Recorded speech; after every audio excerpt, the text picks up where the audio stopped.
Hey everyone, Doug Owen here with Blacklisted Radio. Thank you for tuning in. Our guest in this podcast is Steve Horn, who is a fellow at DeSmog Blog, wrote for The Guardian, and is pretty prolific. He's all over the place. Great interview. Really great to have him back on the show.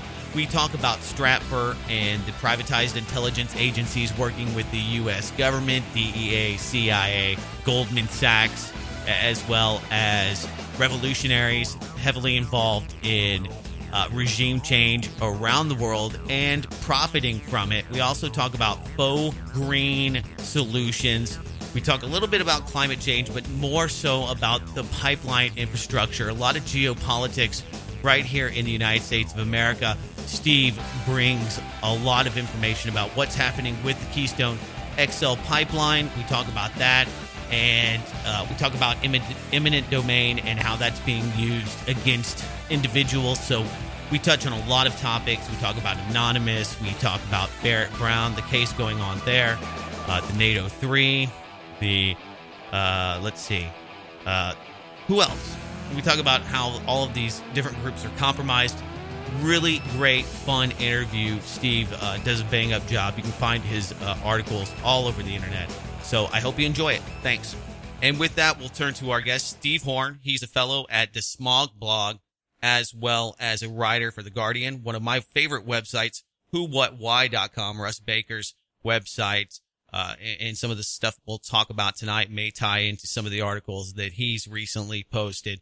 Steve, welcome back to Blacklisted Radio. It's good to have you, my friend. Yeah, thanks for having me again. Appreciate it. Yeah, absolutely. Last time I was looking at the NATO 3, and for those not familiar, basically at this protest, there was this a couple would-be nor-do-well kids with big mouths that got talked into basically throwing Molotov cocktails, and Steve Horn was one of the few voices out there that called it for what it was, basically entrapment. That case just came to a close, Steve, and I know that you were following that, so I think it's kind of timely and relevant. Yeah, well, I did follow that case all the way through. I kind of stopped doing such intense reporting after about the middle of 2013, but I followed it probably as closely as anyone else, at least online. And what happened in the courtroom basically lined up with the reporting I did. Of course, more came out in the courtroom than I could have figured out on my own, because the attorneys were privy to, and the attorneys that were defending the NATO 3 were privy to a lot of this information that I wasn't, and then it came out in the courtroom. But it actually ended up being even crazier than I could have imagined, because obviously anyone I talked to didn't know about the conversation. Like they kind of maybe had some ideas, but they didn't really know what was being said between the NATO 3 and the two undercover cops, which their names are Mo and Nadia. Their full names came out in the courtroom because they had to testify. And really, this case came down to those two's testimonies really kind of hurt the state's case. The state of Illinois brought terrorism charges against the NATO 3. Eventually, those charges were all dropped by the time that the 3-week trial was over, and they're charged with some other more minor charges. Still, criminal mischief, something like that. Playing. Yeah. And possession of So there's some possession of. I honestly don't even remember the charge. Basically, it transformed from a case where they could face 70 years in prison to they may face up to 10, I believe, but they probably will only face a few, and they actually get official sentencing at the end of April. So it's yet to be known what the judge has the final say of how many years they'll get. But all the terrorism charges were dropped, and it basically corroborated my reporting.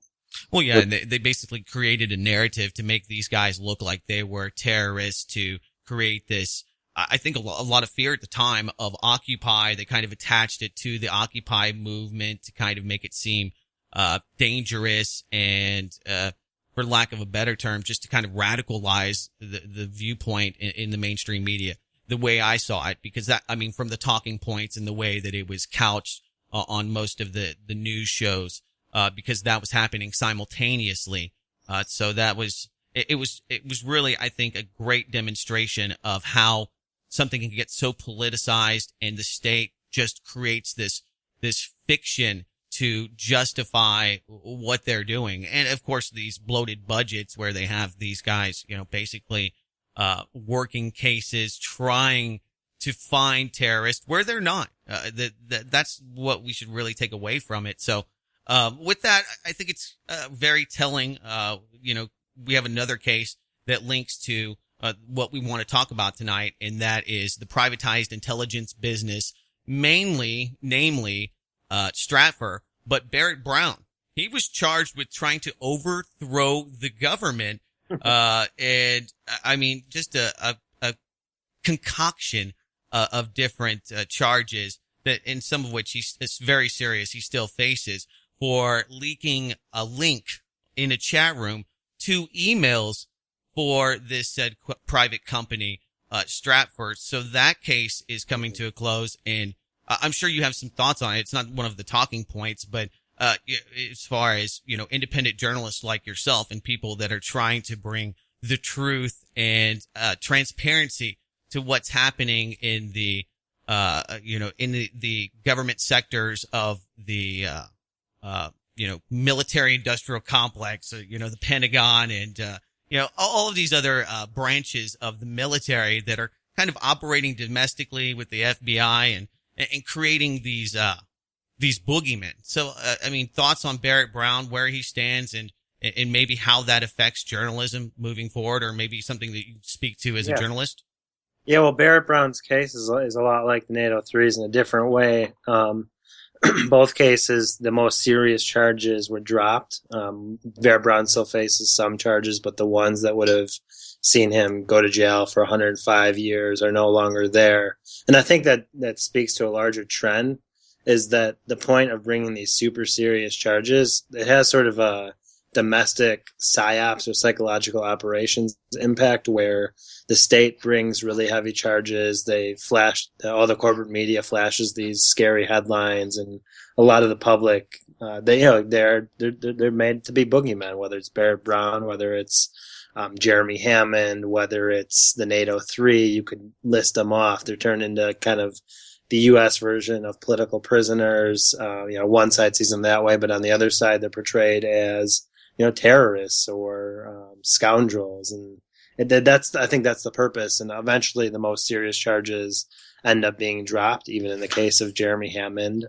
But that's, I think the purpose, to go back is to create boogeymen out of them. And Barret Brown's case is kind of scary for journalists, or could have been if those really serious charges were brought, because what he literally did was, he was part of this Project PM where it's sort of attached to Anonymous, but actually Anonymous didn't really like Barret Brown because he was kind of an independent guy and didn't really like to be too anonymous. So there's a lot of infighting, and he did a lot of research after Anonymous did hacks and kind of basically did journalism and wrote stories about it and had an article in Vanity Fair, has been published in The Guardian.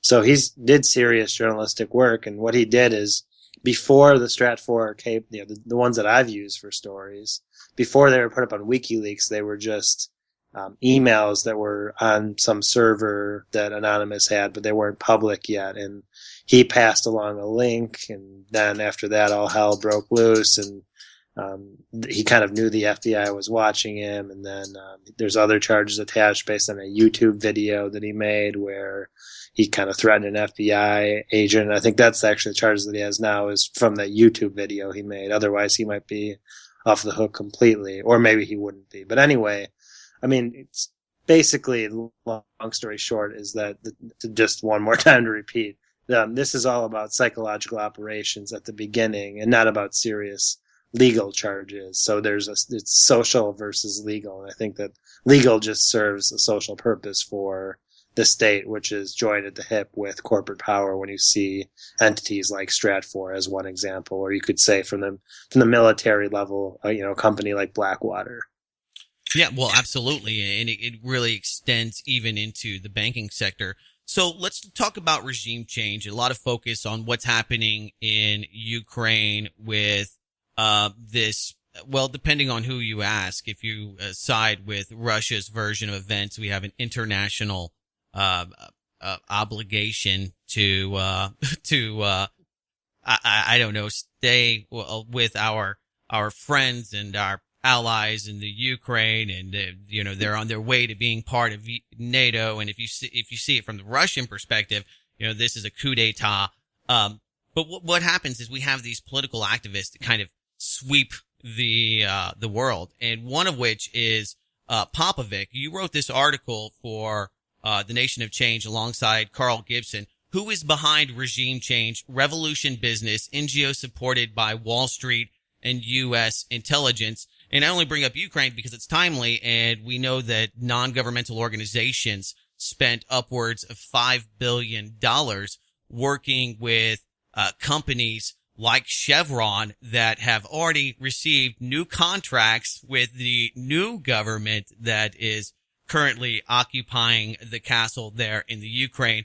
So, I thought this was a real eye-opener for some of the inside baseball and how this really works and how privatized it is, and the people that bet on this as well. I mean, the people that make money in this business, because Stratfor sells intelligence, and this close relationship, I think, is everyone should know about it, and there's been scant media coverage. So tell us more about it, Steve Horn. Sure. Well, so Carl, I think, did a follow-up story. Originally, Carl and I, which is I think the one you cited, Carl and I originally wrote a story on Popovic, who was actually involved in many countries, including the Ukraine, originally in Serbia, started a student group at the time. This is when he was a college student, called Otpor, which eventually overthrew Slobodan Milosevic during the mid-90s, when NATO was bombing his country at the time. They found a way to get rid of Milosevic through nonviolent means, through strategic nonviolent activism. And it did align with the United States goal, which was regime change. And so they ended up being kicked money from the National Endowment for Democracy, for example, USAID. Both of, especially National Endowment for Democracy has a close relationship with the CIA. And it was, I won't say that it was like it wasn't totally a color revolution. It wasn't totally, sort of AstroTurf, but it helped them to have that funding to be able to get more people out into the streets and to do more trainings, etc. Well, fast forward a decade and a half later to the late 2000s. Ever since then, Srdja Popovic has become a famous figure. He started a new group called Canvas, which is the Center for Applied Nonviolent Activism and Strategy. And they basically go around the world and do a lot of trainings to grassroots activist groups. But often they are activist groups that align with the United States foreign policy goals. Not always, but often, very often. And Popovic, over time, got to know a lot of people who work, in the National Endowment for Democracy or at USAID or in the State Department. And those relationships are instrumental eventually, which is what our story goes through on him and Stratfor, and him being introduced to higher-ups at Stratfor. There's actually a guy by the name of Michael McFaul, who's now the United States ambassador to Russia.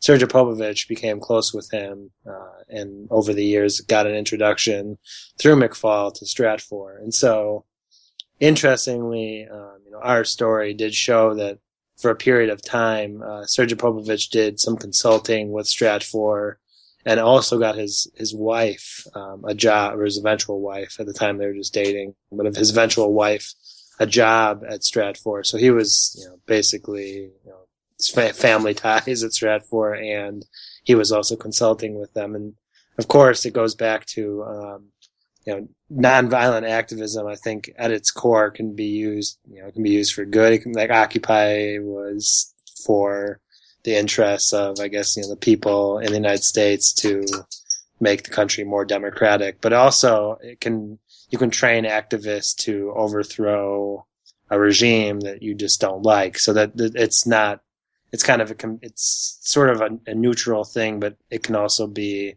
applied in a certain way that's convenient to imperial power. And so Srdja Popovic became useful for basically the United States empire over the years once they saw how good he was at doing these trainings of activists. And that's why eventually he became useful for an entity like Stratfor. And also he was useful for Stratfor because what does Stratfor do? They collect intelligence on activists and on things that harm multinational corporate interests. And so Srdja Popovic can really map out what's going on in terms of the activist world because he has street cred. Activists will talk to him. And so what our story showed is often he would be talking to activists and then he would forward emails off to Stratfor. And those are in the global intelligence files that WikiLeaks has now because of Jeremy Hammond's hacks through when he was with Anonymous. So you really saw that Popovic was opening doors for Stratfor that they would have never had open because of his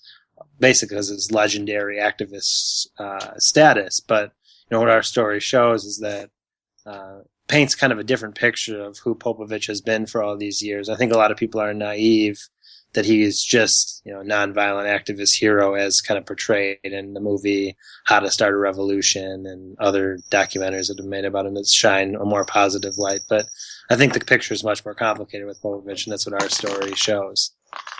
Well, yeah, and it leads many people to believe that he may have been working at the interest or corporate interest of some of these clients, or at least being put in contact with clients through Stratfor. I mean, besides just the global intelligence that they collect, they're selling that to Northrop Grumman. They're selling that to Intel, to Exactly. Dow Chemical, Coca-Cola, and so they all have vested interest in all of these markets because these are global corporations. Some of them are bigger than countries and probably have a bigger, much bigger budgets than I would say probably 20 or 30, maybe even some first world nations pale in comparison to Northrop Grumman. So that brings up a lot of other questions. And then if we see one example with Popovic, then we know that more than likely, there's more activists out there. And I think that unfortunately that leads us to two things. It leads us to the fact, that you have to be very careful of who you follow because there are always activists and people that might be compromised. But the good side of that is that I think it leads people to, maintain your independent thinking, be wary. I mean, I don't think that you should go through, if you're an activist, you should, always be so worried and paranoid that you're ineffectual, because that's kind of what a lot of, when you were talking about psyops, I think of, many of the military plots to steam valve, political dissent in this country.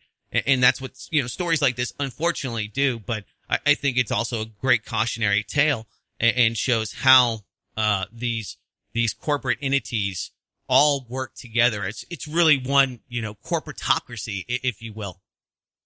Yeah, and you made the most important point is who was this all in service to when you talk about Stratfor. Stratfor obviously is not its own thing in of itself. It has many, Forbes 500 companies pay them for their open source intelligence gathering, and also their open source means they just do a lot of online research, but on top of that, they do hire sources like, on a consulting basis, like Popovic and many others. If you look at the Stratfor files, where they give them source codes and they feed them information. And this is all on behalf of learning things that, kind of market intricacies that will be useful for these multinational corporations. So, what we try to show is the continuity why Popovic was kind of a natural candidate for Stratfor. It's not only because he has the activist street cred, but really for years now, even though he would probably he did deny it, or he would deny it, that he was working on, sort of in service to U.S. imperial power, especially when you're taking funding from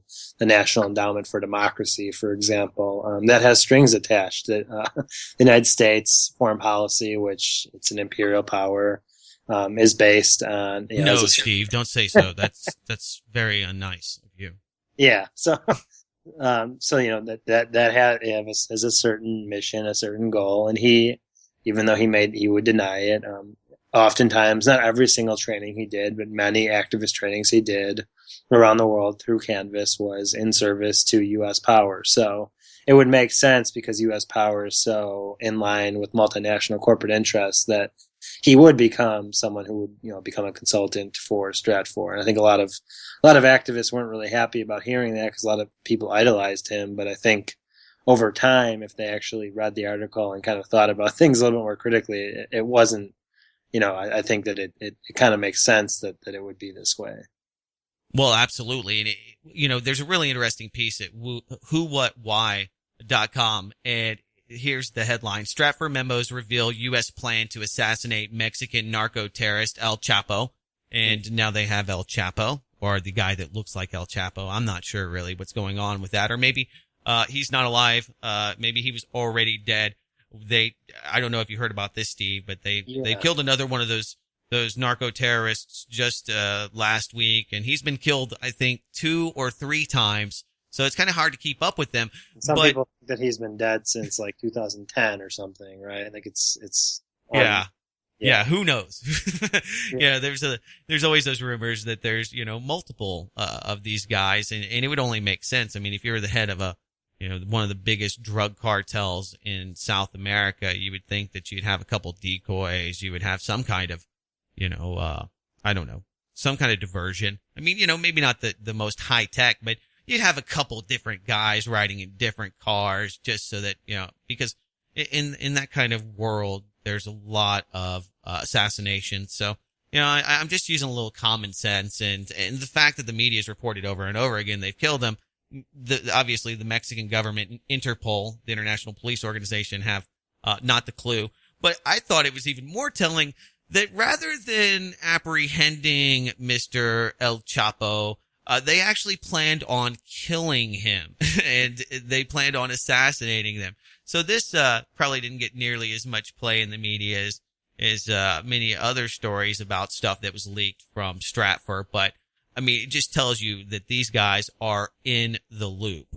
They're above many police entities, military entities, different agencies. I mean, the DEA might not even have the intel that Stratfor has, and it's private. Right. Yeah. I mean, and often they do. I mean, at the next level, they will work hand in hand with some, like the DEA or the DOD or the CIA.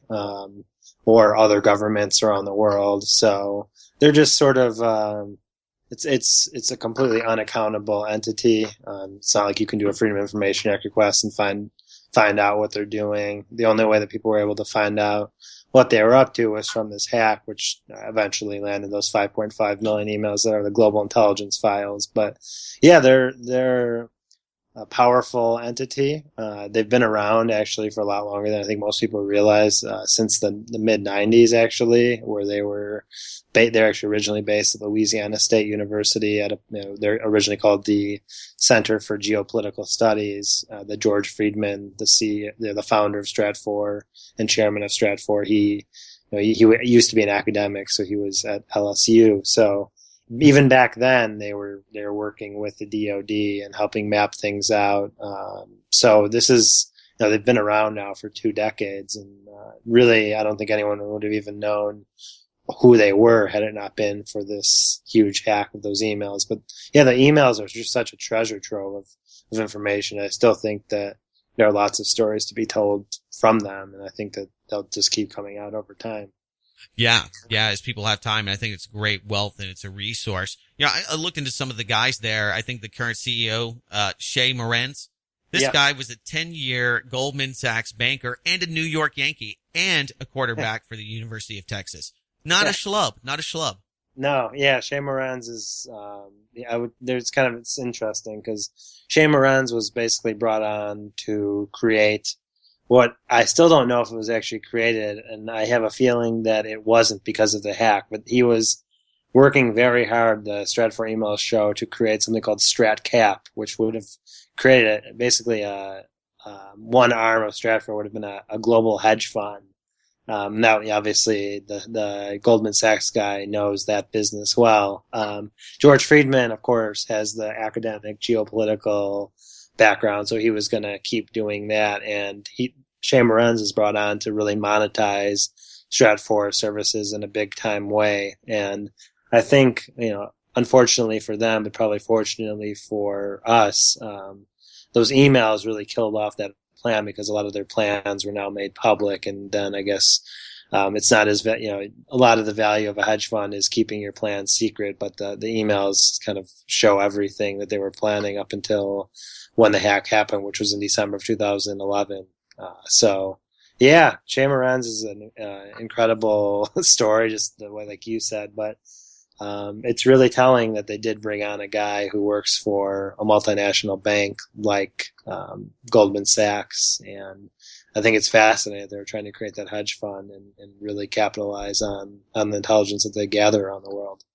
Yeah, and who's to say they're not going to work with the Carlyle Group or some other, big equity fund in the future? I mean, this might have put things on hold, but these guys definitely have the connections, and that's what it's really all about. I mean, being well connected. And that's what's kind of scary about Stratfor, because it seems benign. A lot of people listening to this podcast might say, well, they're insider trading. They know way more than they should. But if you look at the crackdown on dissidents and protesters in Bahrain, one example of Stratfor intelligence being used against activists that were being beaten and shot at with just a barrage of different weapons, most of them U.S. sponsored, by the way, rubber bullets, you name it. A lot of these guys died. The numbers that we have are, they're shoddy at best, and the Bahraini government's the one that's keeping count. But just one microcosmic example of the kind of, things that they are doing with dictatorships, countries that use this intelligence actively and actionably against their own citizenry. And that's what, that's why I think that when I look at things like what's happening in the Ukraine, and the U.S. says, well, we had no idea. The Pentagon couldn't foresee any of these events happening with Russia. We were totally blindsided by all of this. I have to yell shenanigans, because when you look at Stratfor, just one of these body shop corporations, I mean, they have so much money and intelligence that is riding on all of this, and they're just so well connected. Yeah, and I'll just paint one example of the Bahrain thing, because you mentioned it, and just to show how they work. It goes to my Popovic story. Popovic, like I said, was emailing activists, and he was, so he had contacts who were involved with the Arab Spring because of his activist status, and along with contacting activists in Egypt, he was also he had contact with a major human rights activist in Bahrain, and basically was forwarding emails that he was sending to her off to Stratfor, and she eventually found out about it through us and was pretty shocked, me and Carl. And that just goes to show that, it's not just Stratfor, the CIA, any intelligence agency is going to be trying to track what the opposition is doing to their plans. And Stratfor is a really important entity. It's not the only one. There's other things kind of like Stratfor, but Stratfor has just been around for quite a long time. And originally it was even, I mentioned the Center for Geopolitical Studies. Before that, it was something called Mongovan, Bisco, and Duchin, which dates back all the way to the 80s. So that's kind of one of the unique things about Stratfor is they found this niche intelligence gathering industry pretty early on, and that's how they've been able to grow the way they have, because privatization is something we think of as happening sort of, maybe after Bush became president. People think of Blackwater, but Stratfor, their origins are way back to the 80s, so they got a leg up on everyone, and that's why they're the behemoth they are today. Yeah, it's about being in the right place at the right time and knowing the right people, and they definitely have the academia and those people in that revolving door between government and their corporations and the big banking sector. I mean, who better to have on your side than Goldman Sachs or some of these other huge powerhouses? One of the things that they do is monitor activists. The Keystone XL pipeline is something that I don't think a lot of libertarians or other people that probably listen to my podcast too much really give a lot of thought to. I think that it's really key, and no pun intended. But just this last week, we had, I think it was 200 plus protesters arrested in front of the White House. Very little, scant, once again, mention of that in the media. A little blurb. Yeah, we rounded up all of these people. Those are the kind of people that present potential problems to Fortune 500 companies and people that Stratfor do work for. They are kind of the X factor when you have protesters chaining themselves to the Keystone XL pipeline. So let's just talk about it, Steve. I'm kind of I'm not a big fan of huge pipelines shooting tar oil through the ground, but I'm not a big fan of it being driven on train or railroad either. And I am a fan of energy, although I wish we got it cleaner. So let's just talk about the Keystone XL pipeline, maybe the pros and cons. As a fellow at the DeSmog blog, I'm sure that you have a very strong opinion of the Keystone XL pipeline and whether it's necessary. For somebody like myself, who's a pragmatist, I look at it as maybe a necessary evil, and I'm trying to weigh it against other, not so appealing options that we have for, the growing population in the energy sector expansion that we have today. So let's talk about it. Sure. Well, the Keystone XL pipeline, it's kind of more complicated than I think a lot of people realize, only because it's actually two things. It's actually more than two things. It's many things, and it's part of something called the Keystone Project, which is owned by TransCanada. The original Keystone pipeline, which is different than the Keystone XL, is a pipeline that runs from Alberta, where the tar sands reserves are. It runs from Alberta down all the way to the Gulf Coast, and it just goes straight down. What would make, and eventually in the middle it stops at Cushing, Oklahoma, which is known as the pipeline crossroads of the world, where it's separated into different products. But then eventually, once it's kind of refined in a way that they want, they send it down to the Gulf Coast and further refine it, and then send it to targeted markets. And this was approved by George W. Bush in 2008, and that is different than the Keystone XL, which stands for Extension Line. And that one has more of, instead of being just like a straight down pipeline, has an on-ramp where it goes diagonally and stops in North Dakota and picks up, or was proposed to pick up 100,000 barrels a day of oil that's hydraulically fractured through, for fracking in North Dakota. So that it's not only a tar sands pipeline, it's also a fracked oil pipeline. And that one also goes to Cushing and then down to the Gulf Coast. But the on-ramp is key because of the fracking boom. And this one hasn't been approved yet. But one complicated thing is that the line from Cushing, Oklahoma, down to Port Arthur, Texas, on the Gulf Coast has been approved. And that originally was part of the Keystone XL pipeline as well. But because it doesn't cross the border, and because they wanted to get oil down to the Gulf as quickly as possible, President Obama in 2012, in March, signed an executive order to expedite building of the southern half of the Keystone XL. And TransCanada changed the name, so it's now known as the Gulf Coast Pipeline. And so what we're talking about now, what the people got arrested for, those 400 people in front of the White House, and then the ongoing discussion now is about the border crossing Keystone XL northern half. And the State Department has to approve or deny that, and then President Obama has the final decision on that. And that's procedurally how things work when a pipeline crosses a border like that. And so, it's still that one's a tar sands / fracked oil pipeline, mostly tar sands, and it will bring oil to Cushing to meet up with that Gulf Coast pipeline that's owned by TransCanada, and then ship oil down to southern Texas on the Gulf in Port Arthur. And there's also an offshoot pipeline, sorry to complicate it further, but one last thing, there's something called the Houston Lateral Pipeline, and it's kind of a fork in the road that I've written about, where some of that oil is actually just brought to Houston, and that's used domestically.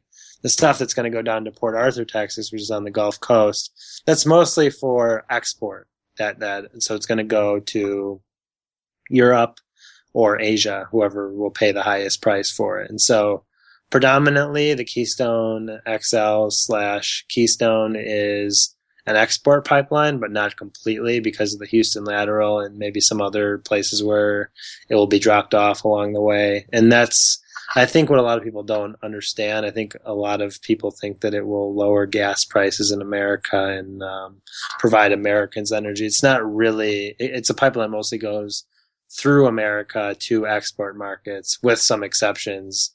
So if you're in Texas, some of that product will be used and be refined in Houston. But nationwide, it literally does go cut right across the country, and most of that oil will just go to the export market. And some things I think, the libertarian crowd probably wouldn't be happy if they heard that this pipeline company, TransCanada, has used eminent domain to basically screw over a lot of landowners along the route, including one very famous landowner who's become famous in this fight. His name is Michael Bishop. Mm-hmm. He lives in Texas, and he's actually, he considers himself kind of a right-wing kind of guy, a libertarian, and he kind of famously stood up to TransCanada and tried to sue them for eminent domain and a number of other issues. And I think he's actually going to run.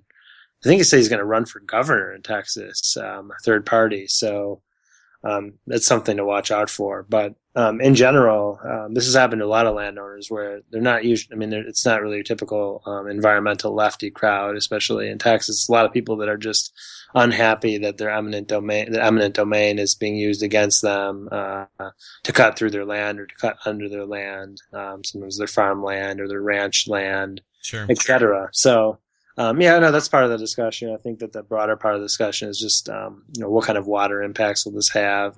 Maybe it's supposed to cut through the Oglala Aquifer in Nebraska, for example, for the northern half of the pipeline, and that's a clean drinking water source for a lot of Americans. And then at the highest level, I think that the biggest part of the discussion is climate change and what impacts will the tar sands have. I think sometimes the debate can get a little bit disingenuous. I'm talking more from a con side, and that's okay. Well, what if the Keystone XL northern half is never built? Will that save us? And part of the thing that I've tried to paint is that there are actually quite a few pipelines right now, including one that goes through my state called the Enbridge Alberta Clipper, that are bringing this product to market. So a lot of activists have painted the Keystone XL, especially, obviously we're just only talking about the northern half now, as sort of the end-all be-all. And I think that the oil industry and investors understand that they have many options to bring the product to market. So I've been careful in the way I talk about the Keystone XL northern half in a way that I feel like a lot of activists aren't. But that said, if it's built, there are definitely issues that probably could happen or will happen. It depends on the exact route. I think that people still don't know the exact coordinates of the map of where it will be, even though there's a general map. So I think a lot of landowners aren't really sure yet if it will go through their land. But yeah, there's that doesn't allow them to mount much of a defense to it. So you keep people guessing and not knowing, and they just kind of sit there, wait there, and chew their fingernails while they wait to see if they get to keep their land.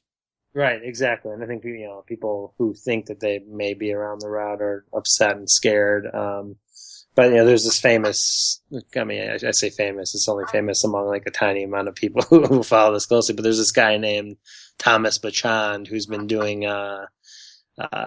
something called the Keystone Mapping Project, where he's been doing Freedom of Information Act requests to try to get the coordinates of where the pipeline will be, basically the specific coordinates. So basically, because he's a photojournalist and he wants to go check out these places and take photos and kind of show what kind of land it is. And he's actually been completely no response by the State Department. They just deny him these requests. So really, I think one of the craziest things about the debate that people don't realize is that we actually don't know we do know a general map of where the pipeline will be, but we don't know exactly where this pipeline will go. And the State Department has basically spent about a year denying his Freedom of Information Act request. So this is, in a way, it's just, I guess, another way that this particular administration, the Obama administration, has been pretty terrible with transparency issues, even though that he ran under a platform of the most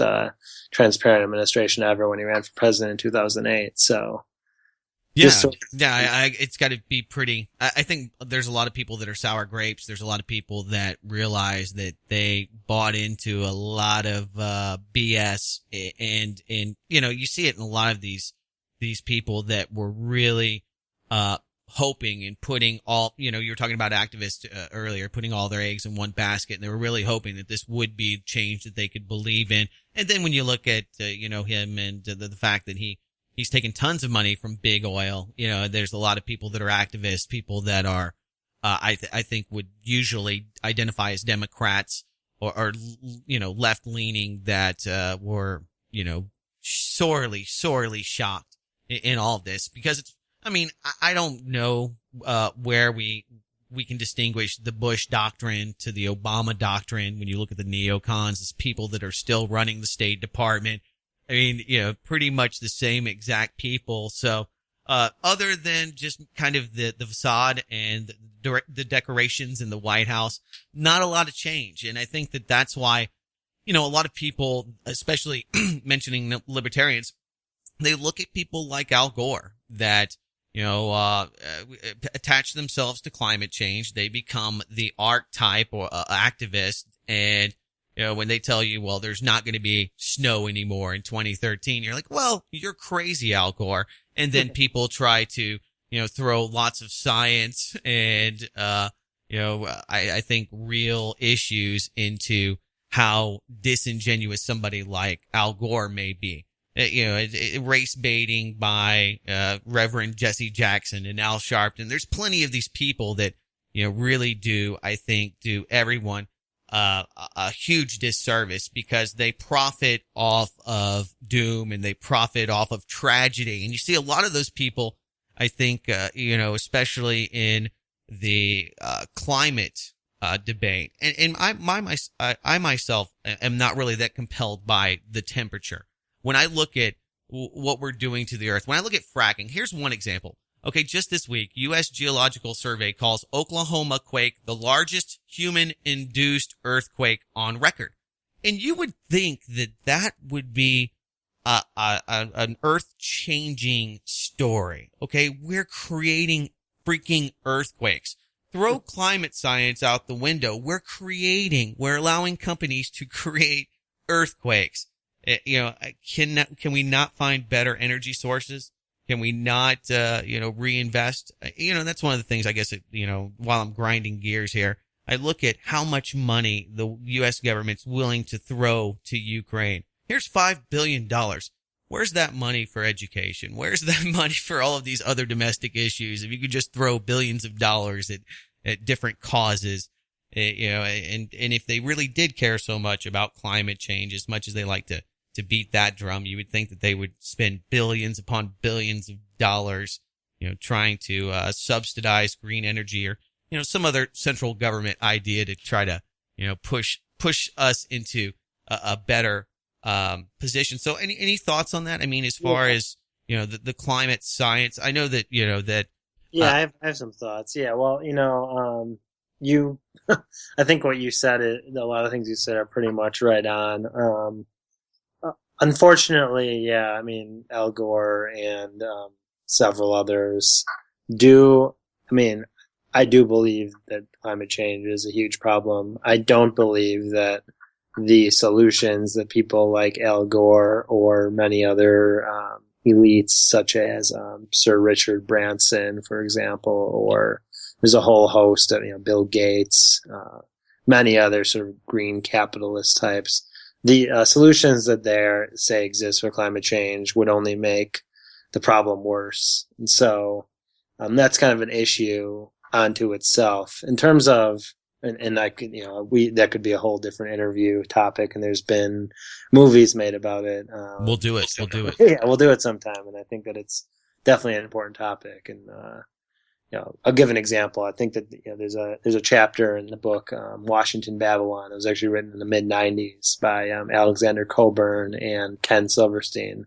That book has a chapter called The Green Establishment. I do encourage people to read it because it does really talk about how a lot of the biggest green groups are A, big hypocrites, but also B, basically talking about solutions that would do nothing to help the problem that they say they care about. So that's definitely it's feel good stuff where it costs billions of dollars. They create some jobs, maybe they put out a bunch of feel good stuff and PSAs, and then. But it's not. Yeah. Yeah.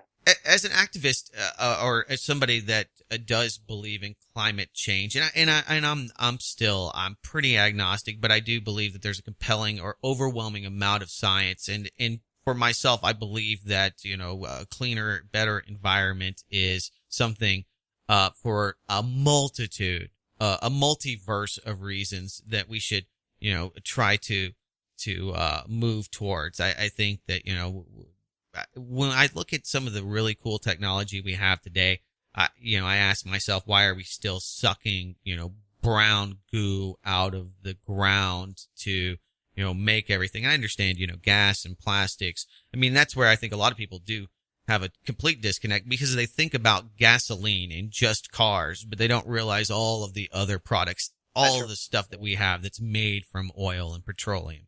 Exactly.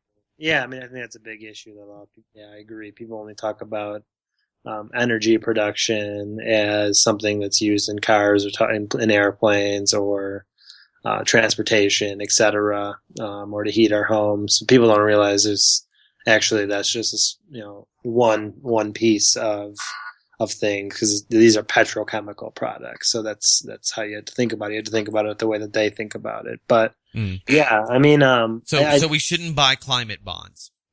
There's a whole new derivative market on these carbon taxes that may be instituted. I mean, that's the kind of stuff that I look at, and I just see more crony capitalism, more scams, and that's why I'm always hesitant. I think it's a real shame. What do you think about nuclear energy or versus maybe thorium or other? I know why people are anti-oil for obvious reasons, and it's a lot of politics as well. When you look at Dick Cheney and the oil men, they've been running the government for a long time, so we kind of see that, at least I do, kind of being synonymous with one another. But when it comes to nuclear energy, I mean, besides Fukushima and some of these old breeder reactors that are 50 years old, I mean, when you look at things like thorium, I think that maybe there's this stigma on nuclear energy, and I think that a lot of people are afraid to re-look at it as something that, I mean, compared to tar sands and fracking, has a pretty minimal environmental impact. I know that there's people just getting on their keyboards right now ready to send the hate mail, but I think that that there might be room for that. Why do you think it's so taboo?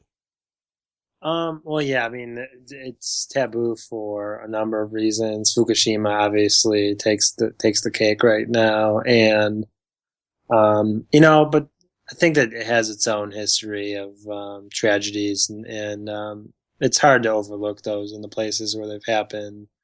But honestly, I can't really. I can tell you why people are scared. I can't really give you a good answer though in terms of my own thoughts on it. I feel like it's probably one of the energy sources I'm most poorly versed on. Except one thing I will tack on is that one thing that a lot of people do not look at when they talk about the whole picture of nuclear, they do talk about the power plant level and the fact that it's not a source of carbon, so it's not emitting carbon. But at the sort of the feedstock level, you have to mine uranium, and I think at that level, a lot of these mines are not the cleanest operations, and they definitely have an ecological footprint. And that just goes to an overall trend. Just it's basic physics. No energy source has no footprint. None of them are perfect. And I think that the discussion I have when I talk about energy in general is that we shouldn't really be talking about any silver bullet solution and any best energy source. We should really be talking about what energy does a healthy, prosperous society need, how much of it, and how should that society be structured more broadly socioeconomically, rather than getting kind of into the debates about this energy source or that one. And it's a great point, because then at some point only super rich, arrogant a-holes can afford to keep the lights on, and you and I and all the rest of the paupers out there living in tents in the dark. Right. So, I think that at its core, energy can't be divorced from the context of socioeconomics and macroeconomics. And so I think that that's really not a debate that Al Gore is having. That's not a debate that any currently active politician is having. But that's at the grassroots level, I think, and at the advocates level, I think that's the conversation that way more people need to be having. And I think that it's framed best actually in this book that this guy by the name of Ozzie Zenner wrote called Green Illusions, and it's actually about it's not anti-green energy, even though it sounds like it, but it kind of dispels the green energy as a panacea and tries to say, look, none of these are perfect. No energy is perfect. What we need to be doing is, like I said, this is where I learned this from, is have that broader discussion of where does it fit into a society, and all these things interconnect anyway. Energy is just a tool for other things, and it is needed.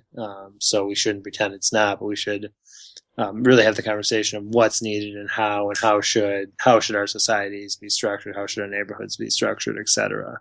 Yeah, I think smarter. I think that one of the problems is that the state always wants to keep everything interconnected and wants to bring it under central control. And what we really need to have a safe, secure, terror-proof, because of all the recent focus, grid is something that's separated, that is independent and serves. And you said this as well, serves independent communities, and that's one of the big problems that we have. We, like here in Texas, we've got huge wind farms, but guess what? They're out in West Texas, and you've got to transmit all of that energy right back here to Austin or to Dallas or somewhere on the NAFTA highway. You have to get it to energy markets. Yeah, it makes no sense. It becomes a boondoggle, basically, just a money-making machine in and of itself, but it doesn't actually serve populations in a way that makes any sense at all for human need. Yeah, and I think it's really important that we have people like yourself that are honest and sensible about it, because it feels good to drive a Prius, but when you actually look at the environmental impact and all of the mining and things that go into it, you might not be as nearly impressed with it. Exactly. Yeah. I think people like to have this, smoke the drug of hopium and just think that this technology is like saving humanity. But when it comes down to it, it's not techno fixes that are gonna be the solution. It's structural changes that are needed, and that's the bottom line. And I think that as the longer people ignore that, the more and more ecological tragedies we'll face, and the more dire the situation will become. Well, and I think that the more we expose people that are the scammers, that are disingenuous, that are profiteering off of other people's goodwill and the general kindness of others, and there's plenty of people to point blame at across the spectrum, all over the place when it comes to that. And that's one of the things that Steve Horn, you do, and I really do appreciate it, and the independent work that you do, and all of that. Why don't you let everybody know about the websites where they can read your latest, and if they want to subscribe to your newsletter, any of those other important details that people need to know to get more information that you put out. Sure. Well, obviously, the first place is dsmogblog.com. That's where I write the most. But I also I write often for Truth Out. I write often for, I'm going to start writing more often for Vice News that just started up a few weeks ago. Oh, very cool. Yeah. So they've been doing some good stuff. I just wrote a story about some stuff going on in Chicago, pertaining to another dirty energy source called petroleum coke. So you can see that story there. And, occasionally, that sounds something like an investment banker would be all about, just all over it. Petroleum coke. Mm. Yeah. So I think that those are some of the main places. And, I think if you really want to follow day to day, my Twitter handle is, Steve A. Horn. So I think that's where you can just keep track of what I'm writing and tweeting about and talking about. So I think that'd be my my recommendation for one go-to source. Yeah, or you can just throw Steve Horn into Google or whatever your preferred search engine may be, and that works out pretty good for me as well. Just finding you. You're very prolific all over the web. Steve Horn, we'll have to do it again in the very near future. Thank you so much for being on Blacklisted Radio. Yeah, thanks for having me again. Appreciate it.